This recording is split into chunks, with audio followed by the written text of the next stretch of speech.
The game between Fabiano Caruana and Jan Nepomniachtchi is the last to finish in the fourth round, and it ended in a draw. Could you please say a few words about this game? How did it develop for you? Well, Fabiano, you had an advantage, it seemed. Yeah, I thought I at some point had some very strong pressure, but then after Jan played King F8, I didn't see anything. I was a bit disappointed that after Queen D4, King E7, I just couldn't quite find an idea to play for a win, and I ended up playing a careless move. At least I should have tried something else, but Queen F3, and then I missed Queen B1, and after that I'm already on the worst side of a draw. But it was very difficult to figure out like which queen moves after Queen B4, because they all sort of look the same, and the position is not immediately very concrete. So it's kind of difficult to decide upon like to put the queen on C2 or D3 or D1. And at some point it was, I thought that I chose correctly, but after King F8 I couldn't quite find anything. Jan, and how did it look from your side? This F5 move you played very quickly. Probably you were already very happy with your position at this point after Queen E1, check, and then F5. Well, I mean, the whole line is very solid for black, but it requires some nice memory, especially starting from move 20. And clearly I didn't repeat this particular line before the game, and okay, this was some kind of a surprise, and I knew the general ideas, but I think I just misplayed, like maybe Queen D6 instead of Queen D7, so it's like the position requires some precise play for black not to get into some trouble, and you know, the game could probably show why you should be up to date and let's say have a good memory of your files.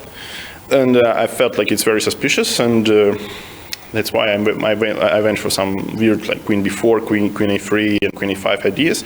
And then I found that after Queen D1, basically I have only, let's say, only way to fight, like the rest is just losing, and Bishop D6, King F8, somehow, lucky for me, it's just enough to make a draw as far as I calculated.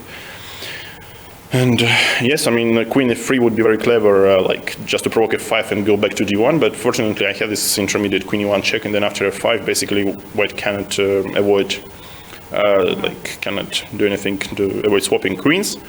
So I believe like this endgame, maybe at some point it's a little bit lucky for white that this like move F3 just worked out pretty well, because it could seem like a little bit dangerous position to me, because, well, I mean, in general I had this passer on B or A file, and if I manage to trade it to the D pawn, it becomes basically winning for black. But I mean, of course, it's like typical drawish position. But until like the very last moment, I had some, let's say, very small hopes to pull out something. But I mean, clearly, I was not very close to advantage in this game, and of course, I should be satisfied with a draw. But because probably I had done something wrong in the opening. Yeah, like, okay, not the opening, but it was already end game. But it's still like your opening preparation. One more question to you. What is your way to distract yoururself from chess at this tournament? How do you relax after the game, or maybe, I don't know, before the game? So what is your routine about it? Actually, the schedule is a bit funny here because we start so late. 4 o'clock games are pretty unusual, so there's not too much to do after the games, except watch some series or a movie or something. And we went to sauna on the rest day. But I don't think that the general mood is that there's like much fun to do. So it's only chess and chess and chess? Yeah, usually we try to find something to do besides chess, but it's kind of difficult here.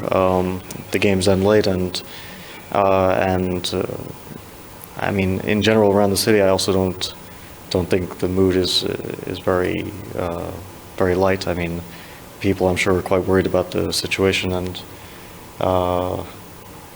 we haven't really been doing much besides chess. And you, Jan, do you have any time or desire to do anything besides chess? Well, it's tough to find time, but what my daily routine is to check Anish Instagram or Twitter, like to find a new wisdom, and then to learn it. And well, of course, let's say, every time then I, let's say, see no updates from him, I'm very disappointed. Well, unfortunately for all of us, he just declared, I think, in the morning or yesterday evening that he would be less active on Twitter in the coming days. So maybe you would have to change this part of your routine. Well, thank you, and see you tomorrow.